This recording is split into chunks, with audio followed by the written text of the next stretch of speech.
Welcome back to Link by Golf. I'm your host Ross McGuire, and in this week's episode I'm delighted to be joined by Peter Whiteford, one of the stars of the Top Golf Scotland podcast. Peter has had a career on the European Tour, and these days he's a teaching professional at both Wellsgreen and Kingsfield driving ranges. Peter also helps out with the Scottish Amateur Seniors team and can be found on the podcast with his brother Stuart, Donald and Andy every week. I caught up with Peter about his journey in life, and I'm sure you'll enjoy the show.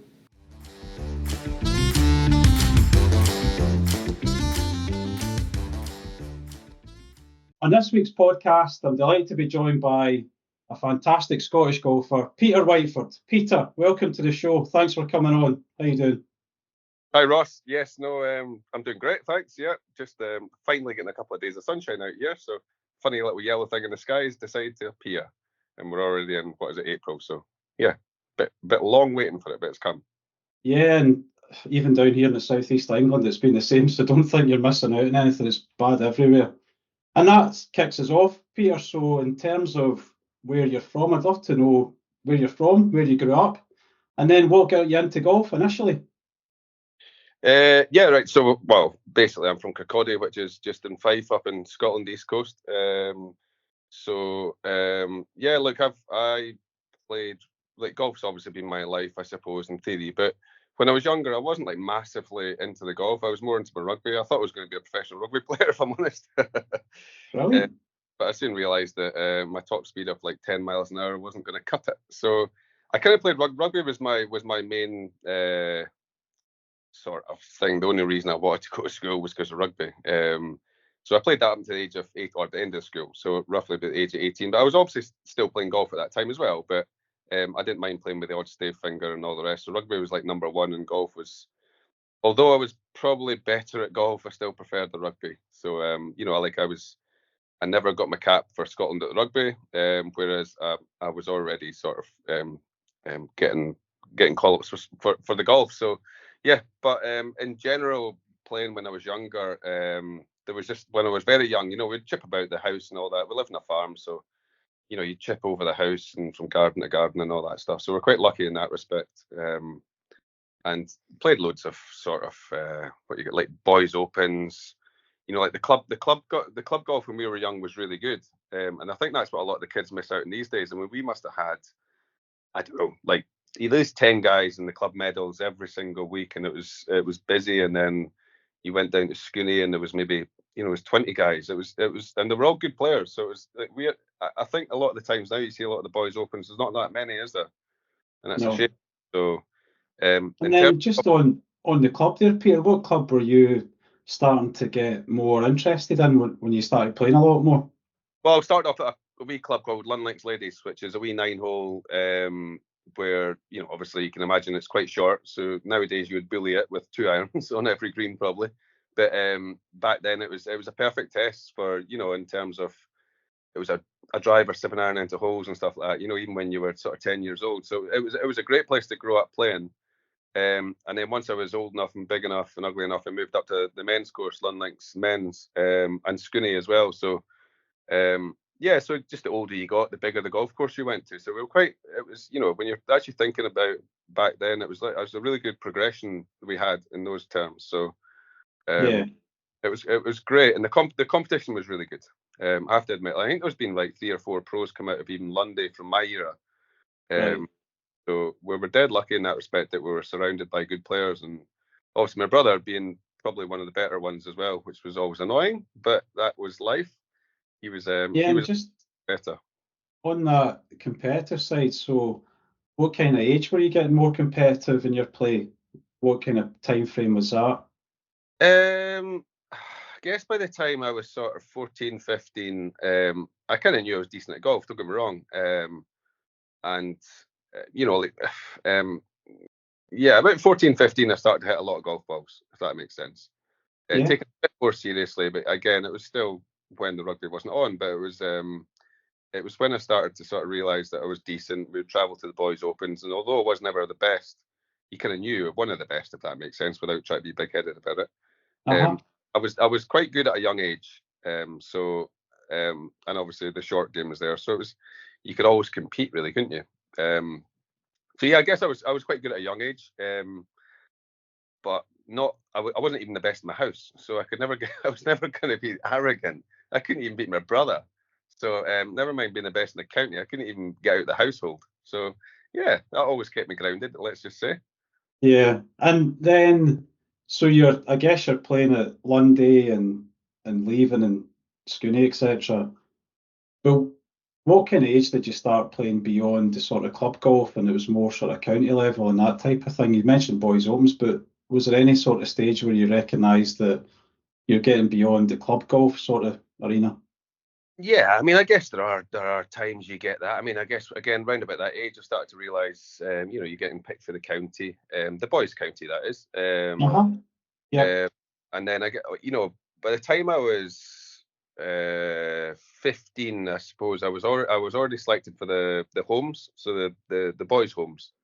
So that's quite young in terms of, so that's like those guys 3 years older than you in that team. My brother was in that team, so that was my first ever. It was my international debut, if you like, and I'll never forget it. It wasn't exactly my best debut you ever see in your life. It was, I was obviously surrounded by guys that were older, and I remember the night before, it was down somewhere in England, Littlestone, I think it was called, uh, Uh-huh. and I think I must have gone swimming the night before. But anyway, I lost one of my contact lenses, and in those days you didn't have like dailies. It was just that was your lenses for the month. So I ended up pitching up my first ever international with one lens in. Nervous as you like, because I'm the youngest guy in the team. Everyone else Uh-huh. is bigger and better than me. Kind of needing a partner to sort of have his arm around me and just say, "It's all right, son." And I didn't get that. I'm not going to name him, shame him, but he definitely was just like, that's not very good. Oh, what was that? I was the steward then, though. Good, no, they wouldn't pair us together. We were still enemies by that point. Right, okay. Yeah, so that was kind of a hard one into it, but yeah, I mean, yeah, so I was sort of 15 by the time we did that, but I guess I kind of started tailing off. When I said I was good when I was young, that would be my kind of prime. And then by the time I was sort of 17, where you'd think, you keep pressing on, I was getting dropped for the six-man team, so I wasn't even able to make it into the Scottish boys six-man team. So whether that Okay. be, the worlds or whatever it would be. So yeah, it was always a case of I was good, but I was always surrounded by guys that were better. Um, but then eventually got a youth cap, I suppose, a wee bit later, when I was probably 19, I suppose. And But so what type of results were you getting that was getting you into the youth setup versus the boys? Because that's a good jump as well in terms of keeping yourself going. yeah, yeah, I mean, I have terrible memory, to be honest, Ross. You get people coming up to you saying, "Oh, I remember playing with you and such." I was like, "Really?" So I don't remember who I played with last week. But yeah, generally, I mean, I suppose as an amateur career,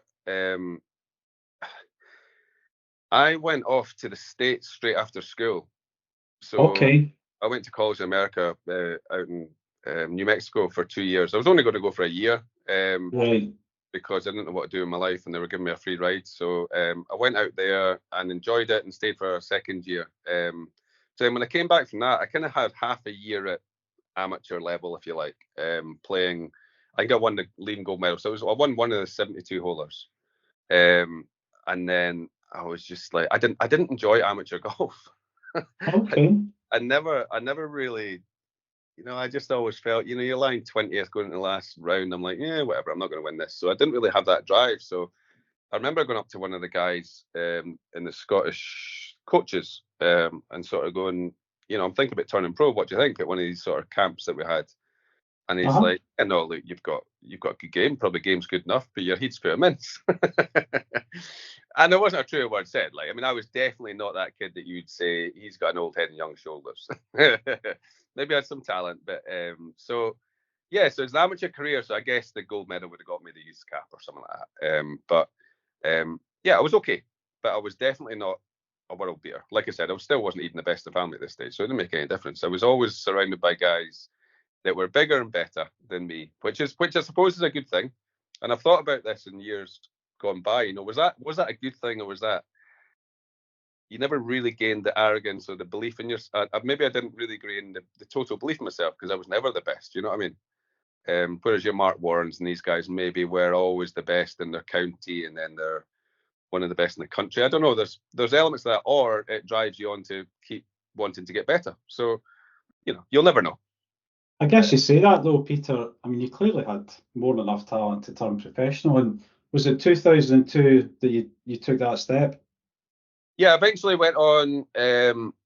So at that time, which was a great thing, there was the Europro still kicking. Well, it just kicked off actually the year before I turned. So the Europro was which just stopped recently.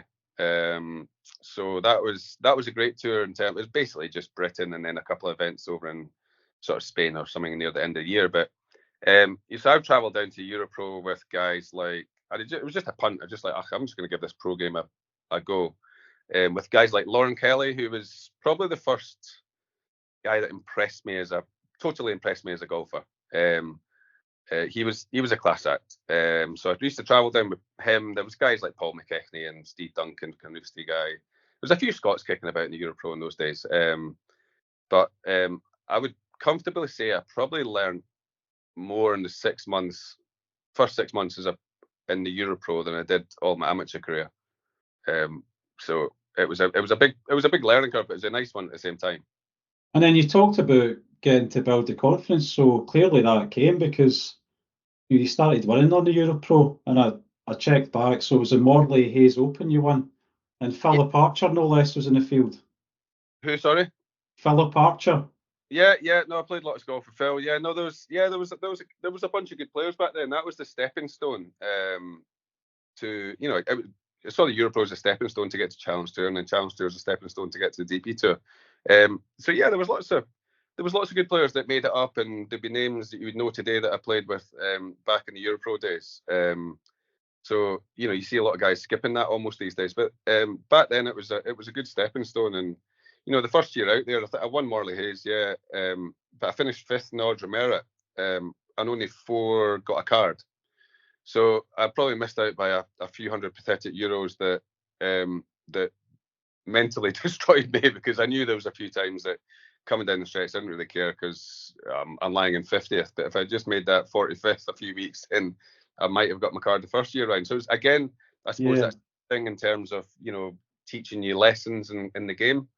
So and then the second year I managed to win again and get up out of there onto the Challenge Tour, which sounds like it was kind of easy for me. It wasn't. It's so easy, and I've seen so many good players get stuck in these tours.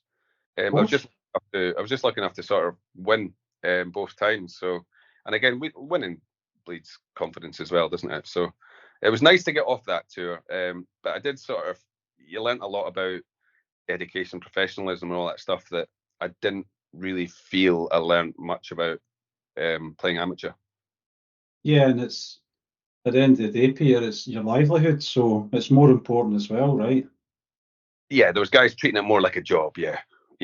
So everything because it was your money you were playing with, and and it was great. I remember the first one I won, looking at my bank account, because I think it was like 10 grand or something back then, to when I was like, holy, I'm loaded. And in there, I was like, I'm set for life. But so it was like some great times. I met a lot of good players who travelled up through the ranks with me as well. So same as referees, actually. Referees, again, they start that level, and you see them moving up. It's just like a nice, if you can keep moving up, you do see it. A lot of caddies as well, isn't there? There's a lot of caddies on DP World Tour who've been maybe in Challenge Tour and all these other different tours as well. Yeah, they might have just not quite made it as players and gone into that. So there's no caddies in terms of when you're in Europe, or certainly not for me. Maybe guys that had sponsored through the hills, they might have had one. No, you see it. Well, Europro's finished now, but there was no caddies in Challenge Tour really either. So days have changed now, but that was kind of. I was glad to get off that tour, even though I enjoyed every minute of it. So. Yeah, and that takes you on to Challenge Tour, and some really top class players there. You're going up further levels, and your confidence continues to build because you're winning on Challenge Tour and being in playoffs against folk like Mark Warren. So, what was the experience in Challenge Tour like for you? Yeah, look, losing to Mark Warren that playoff was actually one of the strangest. I think it was in Ireland. It was in Ireland we played. and mates with Mark obviously, and I don't think we were sharing digs together or whatever, but going in the playoff was just strange. We're just chatting like mates going down this playoff, and there's tons of people watching, and we're just like slagging each. I don't know. It was just a weird experience. I think he won on eventually the third extra hole, but to be honest, he battered me all 3 holes. I was all over the shot, but no. Look, Challenge Tour was again a massive leap up, but not. Yes, obviously the players in depth are a lot better, but it's the travelling and you have to organise your own flights, accommodation, car hire. There's a whole different world of living on Challenge Tour, which you didn't have to deal with in Europro. You just had a car that you shared a car or something. It was simple driving about in England or whatever. So it was a completely different. I wouldn't say definitely as you described it that my confidence was high by any means. I mean, I feel like I spent half my life on Challenge Tour, but I think I was about 4 years into Challenge Tour, and by this point you're just like, financially I can't carry on. Do you know what I mean? Yeah. I've given, it's not really working. And Peter, just to point out, you're sort of glossing over it. You've won 3 times in 4 years as well, and that doesn't guarantee that you've got a lot of money behind you to keep that journey going, right? Because it's so expensive to travel. It is, and look, I'm very, very, very lucky in terms. My parents were decent enough to give us cash to keep us going every now and then. But in terms of, like I said, those sort of 4 years in, and I remember, I'll never forget the sort of situation. I was sitting, we're out in Kazakhstan. I mean, I was doing all right. I was out in Kazakhstan, and I remember phoning my brother. I must have been about 8 pints in by this point. And it was after the tournament, and I was just like, I'm done with this. This is it. I've just ripped it. Or I felt like I'd played really, really well. Probably, I can't even remember where I finished. I probably finished about 16th, and I was just like, I'm never getting off this tour. I don't know how these guys do it. I think I'm done. Time's up, money's up, need to get done. And he's like, well, and it just so happened that I think my flight's booked for the next, because we did like a month in a row or something. So I was off to Holland and then blah, blah, blah, and blah, blah. So Stuart's just like, look, just wipe the tears, get on with it, just enjoy the next month and then do what you want to do. So I kind of went, fair dues. So then off I went to the next tournament. And then lo and behold, I was like leading by 9 going into the last round. By 9? Yeah, so I was going there just, I was obviously playing well because I'd played well the week before, but I managed to get a 63 in the third round when it was blowing a hurricane and pissing down my rain. So I opened up like a 9-shot lead, which pretty much everyone in the field was congratulating me, saying, well done, as if you'd won the tournament after 3 rounds. I'm going, oh no. And all I could see was these headlines of biggest lead lost ever. But anyway, cut long story short, I managed to scrape through. I was almost caught by the front line. Del Montagna had gone out and something like 7 under or something daft. I was like, what are you up to? I'm just trying not to. I'm just trying to. Bogey's like, just don't throw this away. Which in hindsight was totally the wrong way to go about it. But I guess like another learning curve, as my dad would say. It's an easy trap to fall into, though, isn't it? Yeah, I think I was out in 2 over, just coasting, just trying not to make a calamity. But when somebody does that in the front 9, and you're almost caught. So, and I played better in the back 9 shot. I don't know what shot, 100 in the back 9, managed to win by a couple. But yeah, that was good. And then I won. So I basically won 2 at the next 3 weeks on the Challenge Tour. So that got me from retirement to a tour card in the space of sort of 3 weeks. So it was kind of a cool situation. And then that was kind of Challenge Tour. But and obviously I went up to main tour, lost my card, and had to come back down to Challenge Tour, and then won the grand final 1 year. So I did have 3 wins. But again, there was in terms of Scottish guys, there was lots of good players out there: Drysdale, Greg Hutchin, Warren Ramsey, Jameson. There was loads of them, all the guys you could expect. They all went through those ranks. You know what I mean? Hardly anyone jumped straight onto main tour unless you had a lucky tour school. So yeah, you got to know all the guys pretty well. Yeah, and that takes us on to the DP World Tour, where all those guys ended up alongside you, and you were on there for 4 or 5 years. So what are some of the events, as in things you played in, what are the ones that really stand out to you as well? Things that start off, I guess first and foremost, European events, the sort of once you hit mainland Europe, the main tour was a lot of you're out in the east, the far east, your Chinas and all that, and maybe the South African swings, and the crowds were all right. I loved crowds, so I loved atmosphere at tournaments. That was sort of one of the things that gave me a buzz. Whether I was making the cut, missing the cut, or in contention, I just loved the atmosphere. So like a Wentworth, for example, was always one of my favourites, just because it was just buzzing. The place is just it's so exciting. Do you know what I mean? You're nervous before the week starts, during the week, all that. I mean, the Wentworth's tremendous. And then you get places like Paris National, the crowds are always brilliant. You know, in the French and the Spanish events, again, they were really well supported. So your other ones that were out, and they were the ones I always look forward to the most. Do you know what I mean? Yeah, of course. Especially large, like Wentworth's a brilliant event to be at as a spectator. Yeah, look, it's phenomenal. And plus, well, especially in those days, I mean, it sounds like I played in 1930 or something, but back in those days, um, you you had quite, you always had names. Do you know what I mean? And I'm not for a second trying to slate the European Tour now, but they are all America bound. You know, that is the way the game's gone. So you don't Yeah, get. totally. You were playing. You had your names there at these events. You had the big boys there, and it added the buzz. Do you know what I mean? There was always those kind of your big names, your Stensons, your Montes, your Clarks. All these guys were always kicking about. At more often than not, at most of the tournaments, there's always a few of them. So, especially in mainland Europe, so there were always a big buzz these events. Whereas I kind of feel they're not that way anymore. But anyway, so yeah, I love those events. In terms of sort of, you always remember the events that you did well in. Yeah. So And I was going to say that you had a lot of very good results on European Tour, Peter, but you got very close to winning on a few occasions as well. So what ones stand out there in terms of getting just that tiny amount short at the end? yeah, look, it's just that's life. I mean, I think I finished second two or three times. Everyone says three. I can't remember the third. I remember two of them.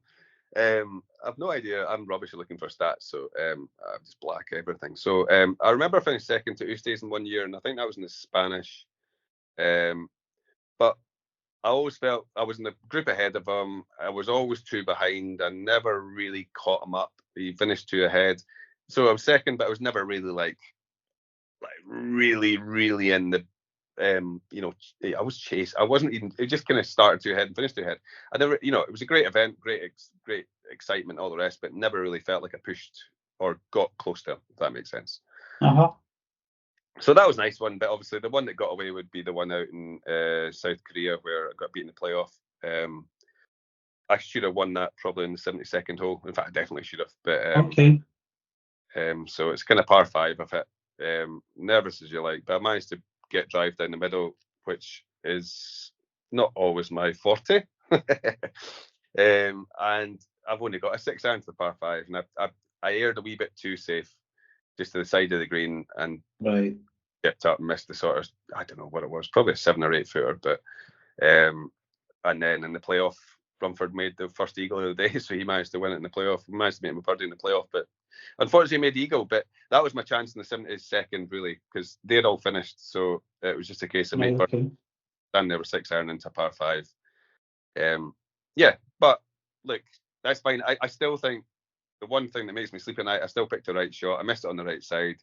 All the things. I just didn't pull it off, but it was only a 2-3 yard push, really. So And what's ironic about Brett Rumford's an amazing golfer as well, but yeah, people talk more about his short game. That's yeah. the things that people talk about with him. It's more the short game, and then he's pulled an eagle out on the last or on the playoff there. He hit a phenomenal second shot into sort of 4 feet behind the flag, and it was basically a gimme for him. So yeah, look, his short game is phenomenal. It's everyone always asks about it or talks about it, and he's more than happy to give you tips if you ever asked him. He was a lovely guy, Brett. So and yeah, I mean, he could almost spin it back from 5 yards. It was that kind of talent. But when you play with him, and this is what I say to people, it's all very good having these fancy skills, but like under the cosh, when under the gun, he's going to play the simple shot. He plays the simple shot beautifully well. He has the talent to play the daft shot if he needs it, but it's a circus act, which he doesn't need. But if he needs it, he can play it, and it's phenomenal. But most guys just, they don't need the circus act half the time, do they? Yeah. So, he's a phenomenal talent, and he's actually a really nice guy, Brett. He's a really nice guy. So there was him and Marcus Fraser in the playoff as well. He's a nice lad as well from Australia. So it was a good event. Bit gutted, but because that would have got you in the WGC the next week, I think, or 2 weeks time. So it was one of those. The career could have gone a slightly different path, but and that was 2013, right? Yeah, probably. Yeah, round about there. Yeah. Yeah, and how much longer after that were you still on the tour?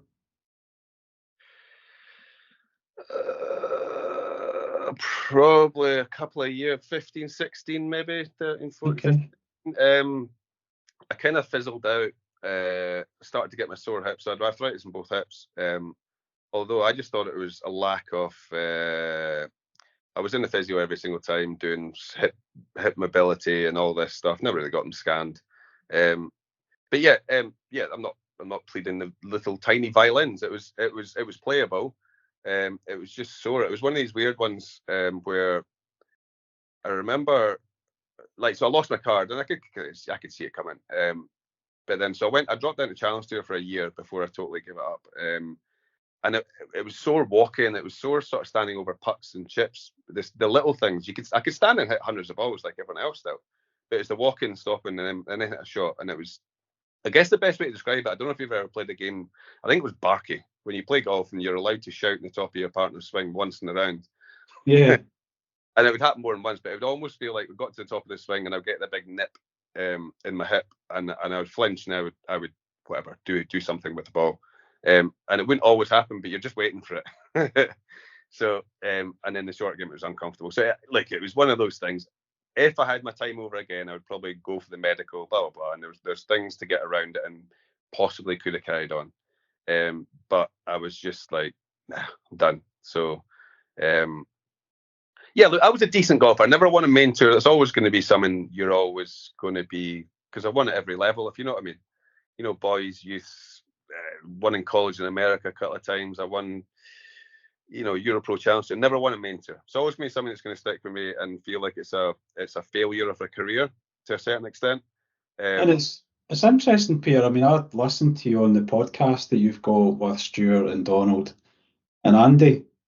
Yeah. And I know you're having fun with the guys and all of that, but I think it's really interesting hearing you saying that. You talk that achievement down quite a bit, but actually to the person that's walking the street and plays golf, they're like, wow, lifetime dream. Literally lifetime dream. It's incredible how it's you judge it by your own perception rather than what other people may be thinking. Absolutely. Look, Ben, you hear all this stuff all the time. People saying if I could just, or even better level players, if I could just win one major, for example, that'd be me happy. Or if I can do this, that'd be me happy. For me, I was always saying, if I could just win on tour, I'd be happy. At the end of the day, if I did win on tour, you'd probably be saying, well, I don't want to be that guy who's only won once. And it was as if I was one of those calamity, lucky one-hit wonders. So, look, I guess when I'm maybe like 90, I'll never live to that. When I'm 60, I'll look back and go, it wasn't bad. It was all right.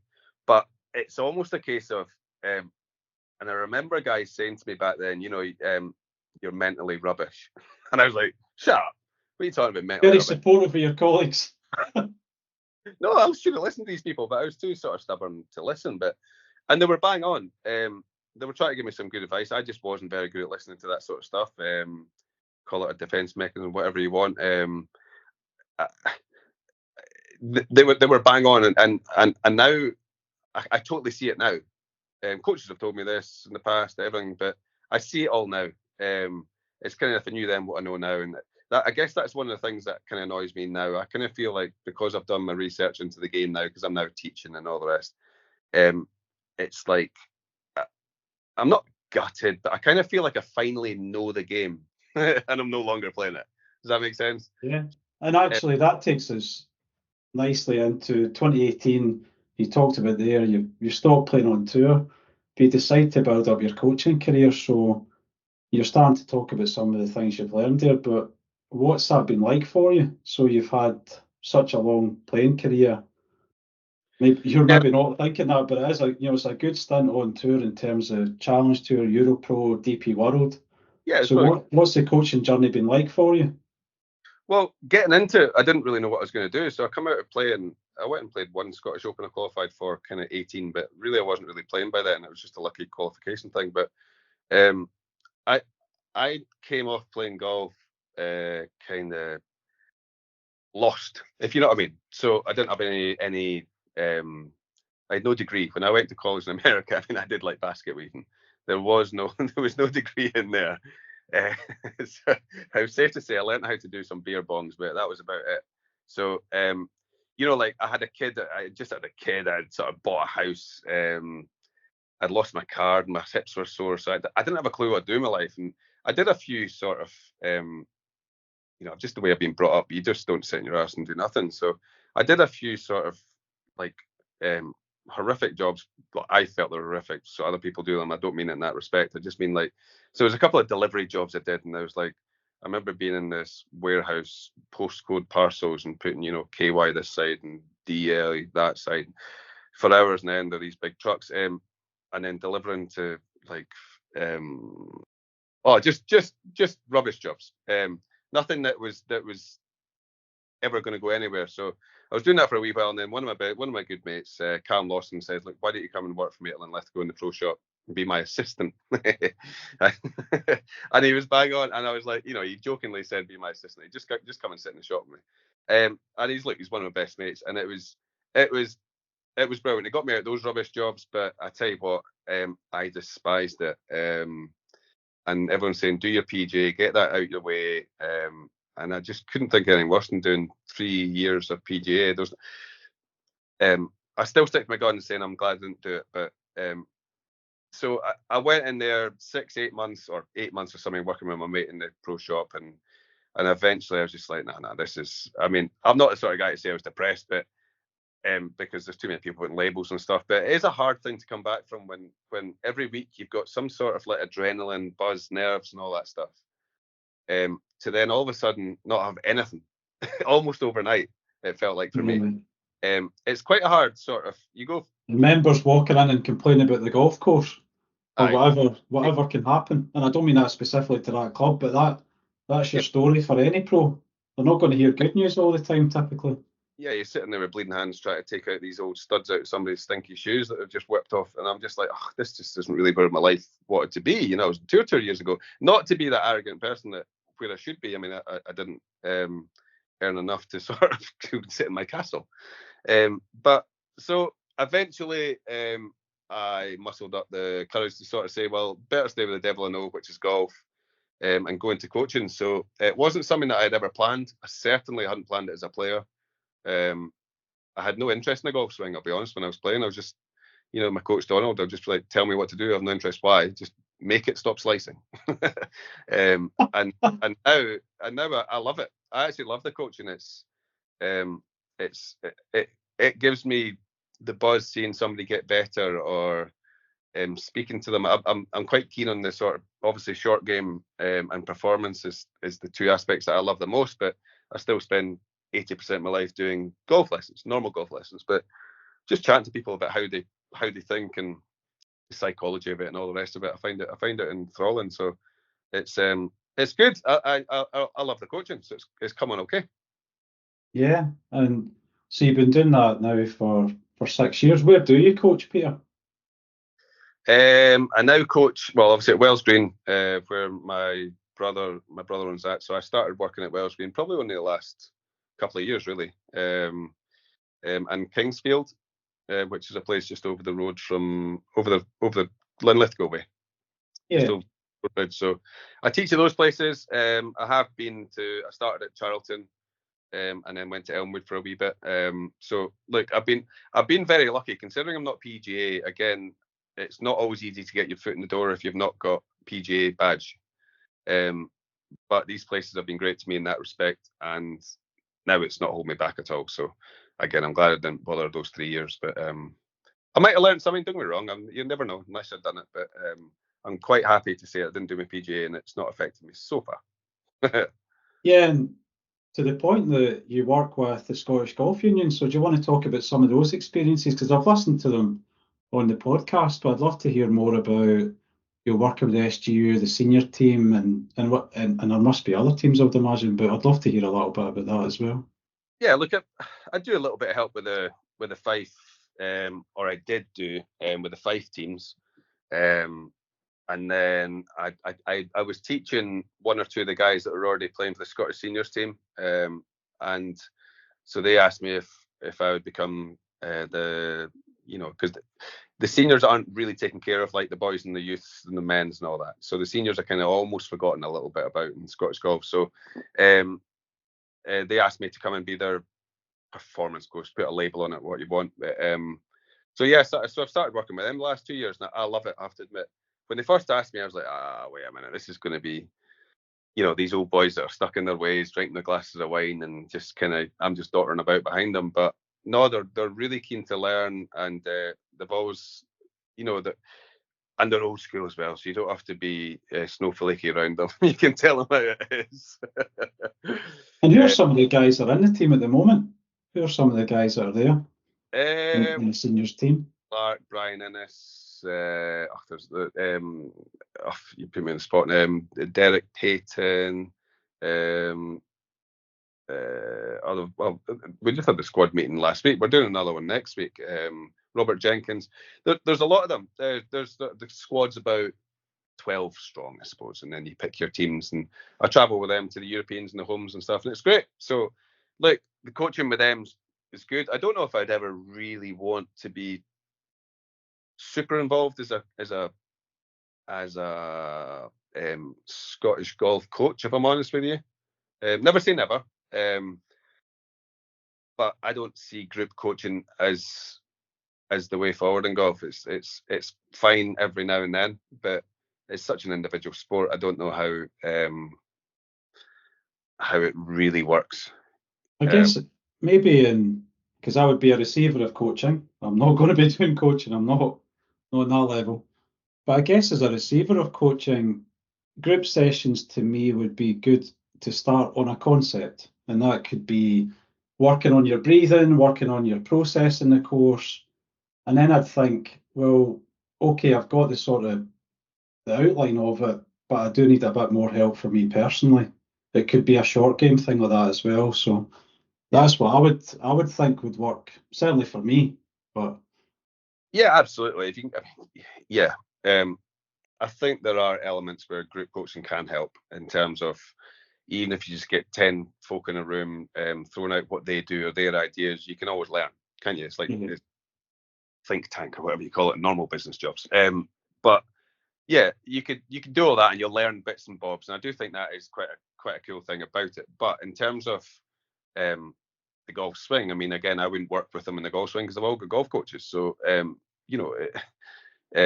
so it's more of a performance thing, and everyone's course management is slightly different than the next person's, and everyone's temperament and routines and the way they go about stuff, everything should be individualized to a certain extent. You shouldn't be pigeonholed into this is how the team do it, in my opinion, because although it's team events, you're still a bunch of individuals playing for a team.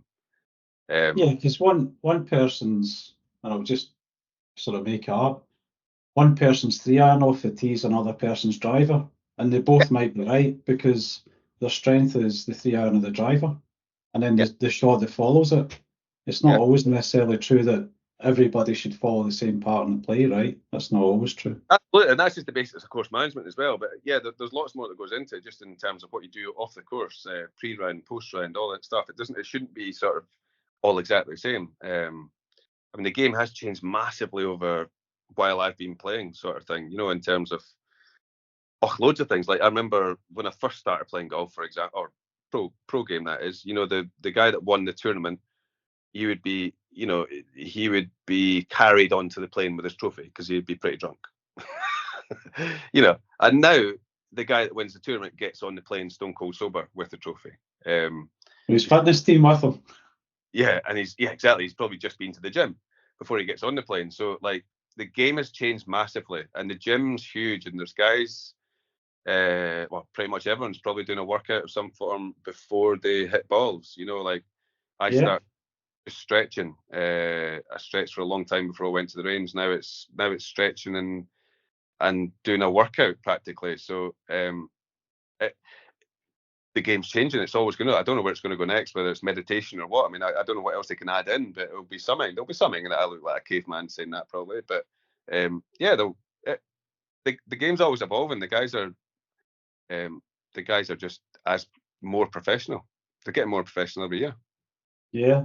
And one of the things I wanted to talk about, you talk with Donald and Stuart and Andy about this every week on the podcast. I'd love to talk to you about your podcast because it was something I've listened to, certainly inspired me to think about doing it myself.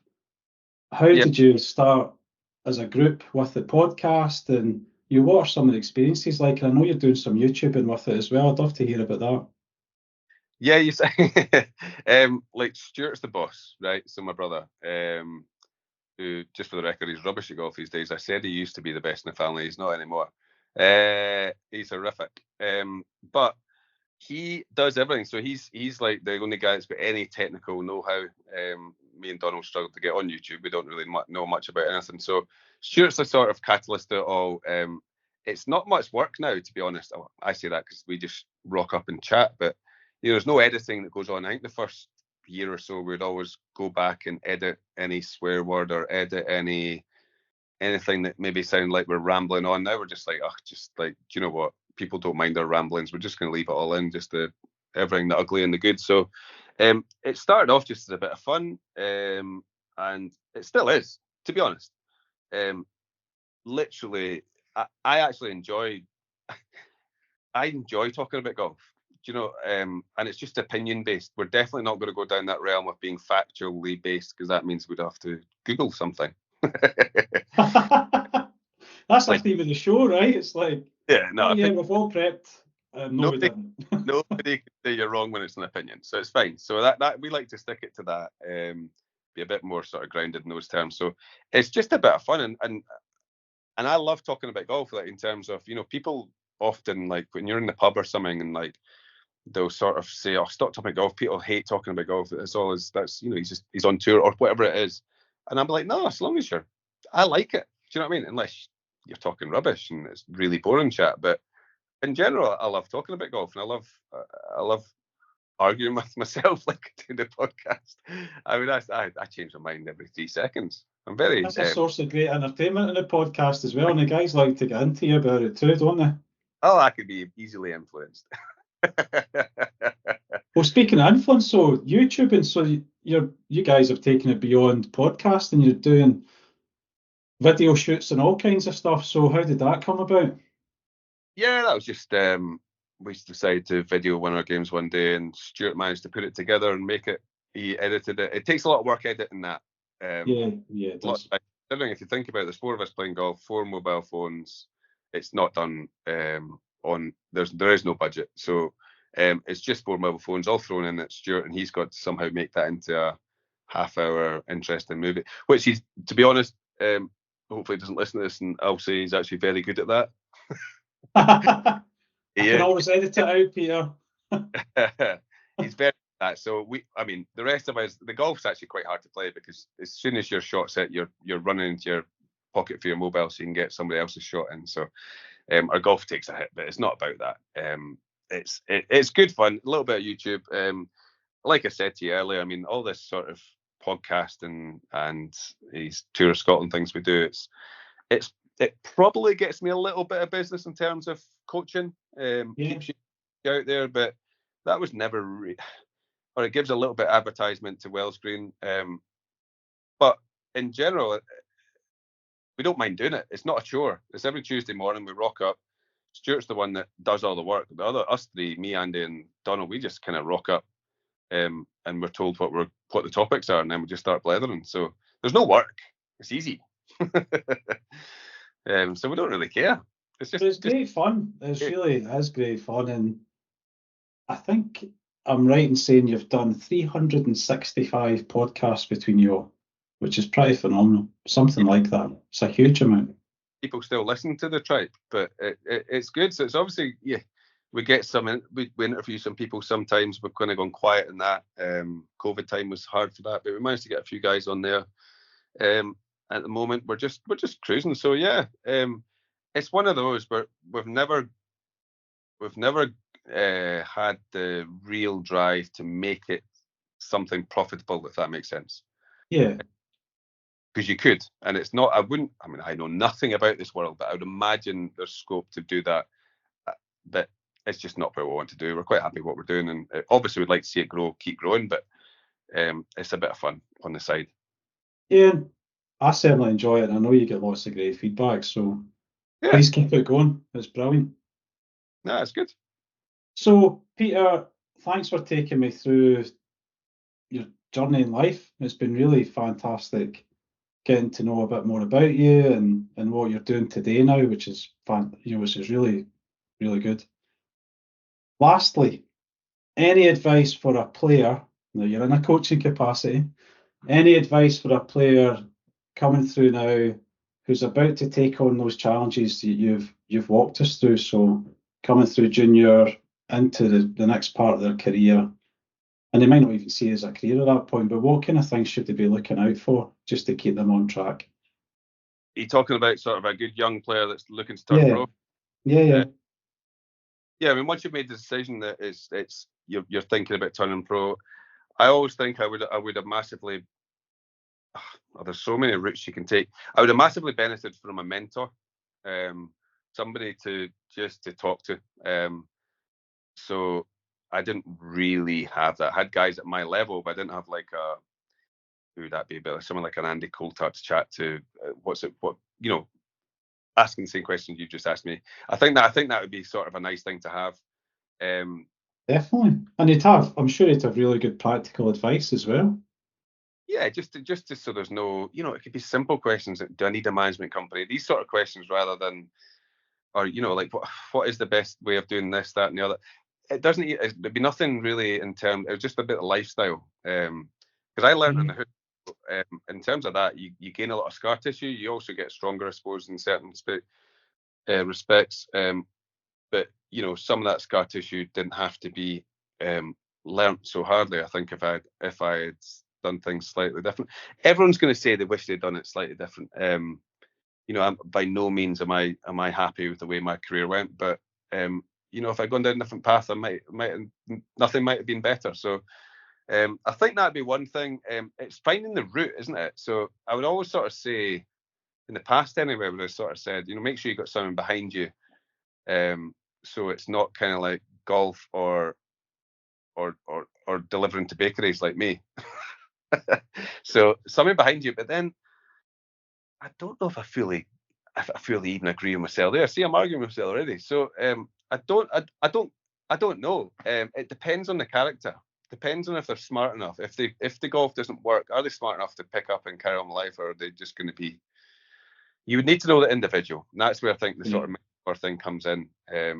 Just getting, and it would have to be somebody that you're happy chatting to. You've got to be able to share and open up to them, right? If you don't have that, there's no point. Exactly. It's got to be something that you're it's like a shrink in it. You've got to be opening up to them and not kidding on, because there's an awful lot of fake confidence out there in the professional world in terms of pros kidding on, feeling really confident, and they say it in every interview. The bit that annoyed me in terms of as a player point of view is they still talk to me as if they were still confident, and I knew they weren't. I'm just like, stop being so fake. Just tell me as it is. Tell me. But they talk about we when they talk about hitting a bad shot. That's a typical one. It's a cop out a wee bit. I get that in terms of speaking to the media, but speaking to another fellow competitor, you still got an awful lot of them talking, in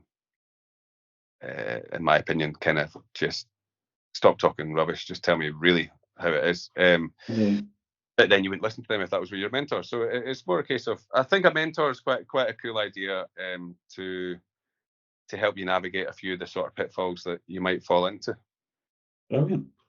So then, lastly, Peter, your podcast that you're on with Stuart and the guys is Talk Golf Scotland. Highly recommend it. So it's fantastic. Any other social media handles for yourself, or even is there a website for the podcast as well that folks can go to, basically to get in touch with you?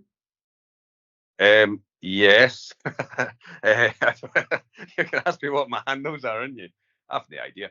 Peter Whiteford Golf, and it's either on Instagram or it's on Facebook, which you will see me appear very rarely. I tend to just people can get in touch with me via those, and then I tend to get straight back on the emails or texts. So social media is there. I don't use it very well. it's a love-hate thing. I'm only on it for golf, but I can't stand social media. I don't like anything about it. I don't like what's doing society. Don't get me started and all that. A bunch of zombies kicking about in the streets, nobody speaking to each other. Pubs are ruined pubs. It's ruined my life. So mobile phones, I hate mobile phones. We're just doing this on a mobile phone as well. So This is starting to sound like the podcast. Donald will be cutting you off in a minute.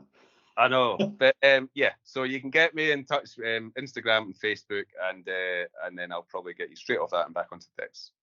Brilliant. Well, listen, thanks a lot, Peter. I really appreciate you coming on. It's been great hearing from you, and please have great success with the podcast going forward. I love hearing you guys every week. Thank you. Thanks, Ross. Pleasure, buddy.